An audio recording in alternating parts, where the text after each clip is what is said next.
Hey guys, I was getting a lot of requests from people in the comments to do something like this as a follow-up for the map, so I'm just going to really quickly go over this in Paint and show what I was talking about a little bit better, since I can't always get the footage I need for this kind of thing. Some of the basic strategies that we talked about in the video, first of all, your team on attack is usually going to be about here getting ready to push in behind the Reinhardt shield, with the enemy team here attacking you from the car or attacking you from this small room. And you have a couple of options. Generally what you want to try to do is speed boost with the shield held up so you're not eating spam to the statue. And from there you can either go straight into them, or if you're having difficulty going straight into them, you can actually go in through the apartment and take the upper balcony and force the DPS player out. On the other hand, you can also go in through the hotel and drop out the window using Reinhardt's shield right here to let you guys get up. Use speed boost and go across the same way you would if you're going inside the hotel. Now if you're the defending team, you basically want to play back here. You may have somebody spamming outside this room, but I wouldn't go too much further out that unless it's a Reaper or something like that to go and flank around behind them once they've actually gotten a statue.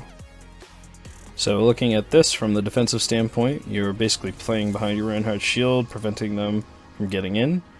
If they do manage to get in, it's a good idea to try to drop back here. Whoever's playing on the balcony wants to get back to first balcony and second balcony. You can even go behind the choke point here, but you want to make sure that you don't let them stay on the point for too long. Try to prevent them from getting a node if you can push into them soon enough to do so.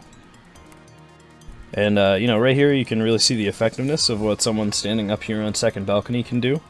If they're on the point, they're basically just free raining down. The only thing they have to worry about is other long-range DPS and maybe a Roadhog hook. Looking at the second point here, your shield is going to be here as the defending team, and the attacking team is usually just going to try to push straight in. Maybe sometimes sending a flanker around to deal with someone who's playing on bar, which is why I said in the video it may not always be a good idea to play up there. Try to keep in mind if you're playing on this side too, you need to look out for someone coming down. Maybe, Reaper teleported up there, Pharah. You gotta watch out for those ults coming from behind, because it's pretty common for people to try to push you back here. Now, second point here is pretty much the same idea. You want everybody back here. Playing up on the bar now is a really bad idea, because it's easy for them to push flankers around. But at the same time, they're able to send people up here, flank down, drop around behind you, and of course you have to watch your back for bar. So this part can be pretty tough to defend if the enemy team does start sending a lot of flankers out. And again, much the same here. If you can avoid it, you don't want to try to fight too much in this area once the payload's already in this area, because you can easily get flanked from boiler, you can get flanked from bar, you can get flanked from bar alley, you can get flanked from attacker spawn. So having your team back here where they can keep tabs on all of those spots, and maybe your Reinhardt pushed up to about here, is ideal in this situation. And as the attacker, you want to be looking for opportunities to send some flankers in to try to pick somebody off, but don't get too aggressive with the flankers. The enemy team will probably catch on to it. Now on the second bend of the last point, you can have a DPS playing here, maybe Reinhardt here, some people in here spamming out.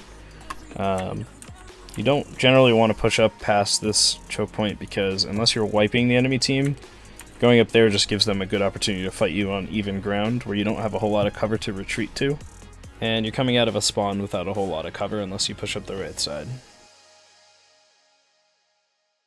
Alright guys, that's it for this. I just wanted to do a quick follow-up since a lot of people seem to be a little bit confused. I think in the future we're going to try to have a little bit better footage on the map overviews. But just check out this one and check out episode 1 if you're a little bit confused as to what I'm talking about.